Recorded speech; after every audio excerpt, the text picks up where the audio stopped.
Hey everyone, Tyler Warden here. This morning I made a quick little live video just showing the crazy weather we have here in California. I mean, this is the real orange, very orange sky we have here. There's so much ash in the air actually that I'm wearing these goggles just because my eyes were getting kind of itchy before.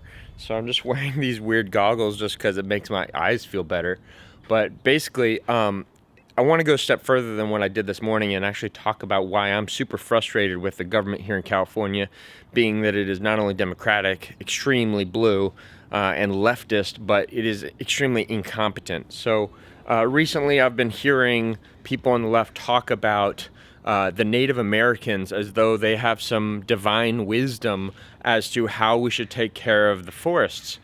And this is complete propaganda. It's an utter lie. It's really embarrassing and beyond foolhardy. I mean, they should be embarrassed for stating the idea that somehow Indians came up with forestry, even though it is really brought here by Europeans. If you recall anything from world history or U.S. history and learning about Native Americans here in this country, you should know that almost all the tribes were nomadic within a certain range of land that they had dominion over, that they had due to conquest. They're always at war with warring tribes in that area. Almost all Native American tribes had clashes with a rival tribe or several rival tribes. And there was never a point in time where Native Americans were capitalists and engaging in the logging industry. That is a myth. That is a lie, a complete lie. They never worked to log or maintain forests. They were nomadic. They lived off the land. They did not use the land to better their livelihoods through capitalism. They did not do that.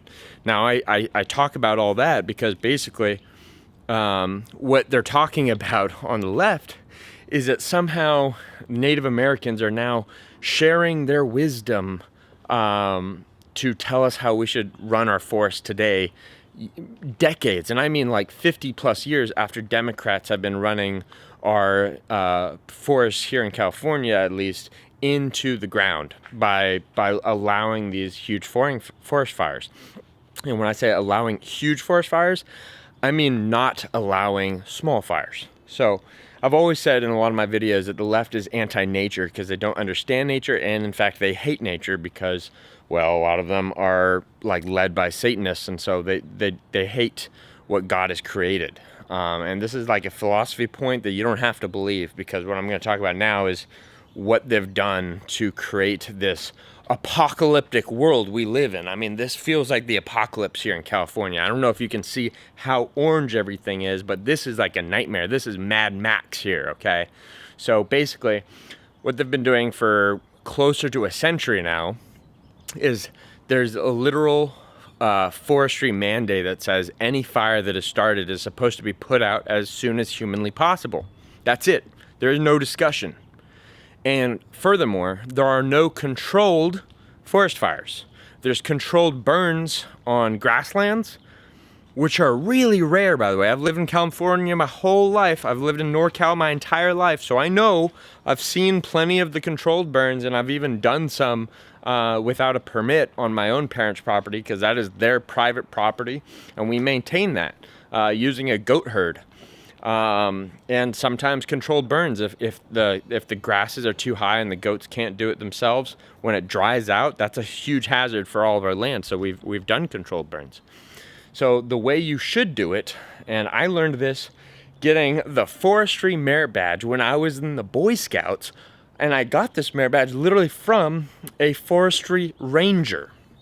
This guy was very knowledgeable. I mean, I think I got this when I was 13 years old at a Boy Scout camp. And I learned all about clear cutting, selective cutting, and every type of logging technique in between.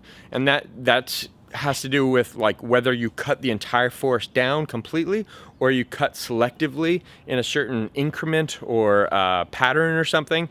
There's really close to almost over half a dozen techniques that you can do when logging. So you don't have to just cut a forest down.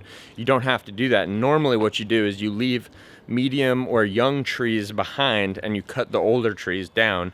And in the process, you also clear away all of the underbrush so that you can get in and out, and so that there isn't a chance that that forest burns before you're allowed to harvest it again. And forests are only harvested once every 50 years or so. So you can't just, if you leave nothing behind to start anew, you are basically, because you're not being capitalistic about it and not being wise about it, you are leaving yourself vulnerable to fires or neglecting the forest and letting that forest basically become not only unmanageable, but also a danger to anything in the area, which is what's been going on for ages, because we have not allowed selective control forest fires. Now, what you might not know or believe is that forests, most large trees, are capable of handling small undergrowth fires. If you've been hiking in a big forest anywhere, you're likely to have encountered at least a few trees with burnt trunks. This is because they can stand a fire, especially the native redwoods. Native redwoods can store as much as not 1 but 2 tons of water. That is up to, like, the largest redwoods out there. They can store up to 4,000 pounds of water in their bark, because their bark can be like this, like even thicker than, like, the bark can be almost a foot thick. And if you felt their bark, it's very fibrous and spongy because it's made to hold water, so that in the dry seasons it can actually soak that in if it needs to. And it protects it in the dry season as well from fire. So it's supposed to be that way. And there's also certain trees that are called sanguineous, I believe. You're gonna have to look it up, but basically trees that only drop their seeds after a fire. So trust me when I say big trees, kind of like the ones you see behind me, way over, you can't really see it, but that tree over there, I actually don't know what kind of tree that is, to be honest. But big forest trees usually can deal with a little undergrowth fire. But when you let that debris build up and build up because you never allow a fire to get to it, you have so much undergrowth, dead undergrowth, that this becomes just a huge amount of fuel. And forest fires now become deadly, where they have so much fuel that not only will they burn everything, they'll burn the trees, they will spread as much as I've heard.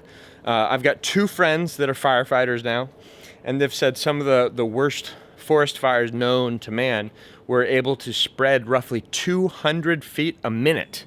200 feet a minute.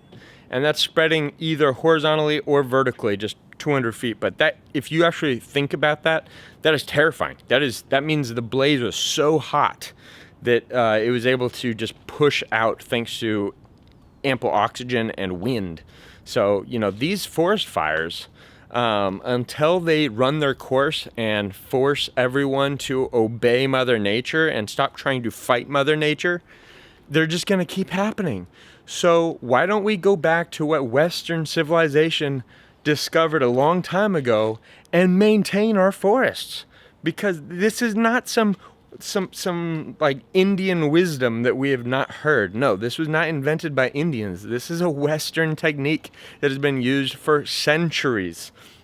All you have to do is understand that Mother Nature is always going to rule the day in the end unless you allow natural things like small undergrowth fires to take place. So stop fighting nature and live in harmony with nature. Stop fighting it.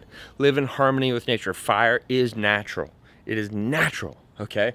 So California is finally ruining the day that we set these policies that would force us to deal with giant forest fires and not the little undergrowth forest fires that can naturally take place and basically not burn down entire forests, but just burn undergrowth.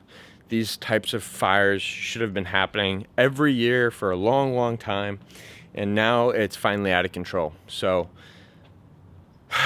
I don't want to hear it. If you think this is bad, blame your politicians for their incompetence. This is nothing that is random. This has been planned for decades and decades, almost over half a century now. So, you know, you reap the seeds that you sow, and we've been sowing this for a long time. So I don't want to hear any complaints. You deserve this. If you are a leftist politician, you let this happen. So, yeah, I mean, in closing, just remember that it's been conservatives like Teddy Roosevelt and their ilk that have created and maintained large national parks.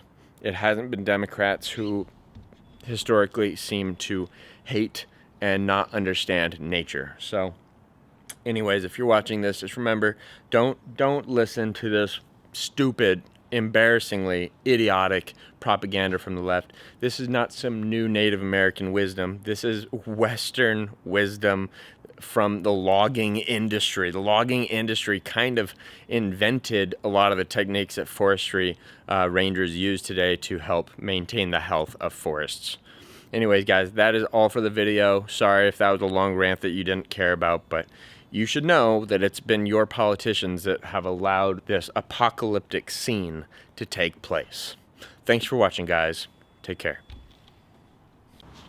Hey, do you like this kind of content? If you do, please consider supporting me on Patreon. For as little as $1 a month, you can join my online community. Every Thursday night, we get together on my private Discord server, and we talk politics, news, and most importantly, how to create the change we want to see in politics and our society in a civil manner. If you don't already know any conservatives in your area, maybe a little bit like me, because, well, I live behind enemy lines in the Socialist Republic of California, then you might want to look for some friends to talk to about these ideas that you have swimming in your head. So it's really a great community that I'm just building right now. So even though my community here on YouTube isn't very big, it really doesn't matter how large the followership is, but how active the individuals are when it comes to creating real change, which is why I made this channel. It has nothing to do with profiting necessarily. It has everything to do with creating the change that I want to see in the world and in this country. So if you'd like to create this kind of change, please consider spending $120 over the next 12 months, starting in November 2019 to November 2020, the next election year, on your favorite content producers that are conservative, because, well, we need a little help. We don't have the infrastructure that CNN, MSNBC, and you name it has. See, they get money from Daddy Warbucks, George Soros, so they don't really need to be catering to any particular audience. They can just sell the propaganda that they need to sell, and they get paid, no matter who's watching, and whether they like it or not. So if you like this, please, please, please consider investing in not just my future, but yours. Thanks for watching, guys. Have a good one.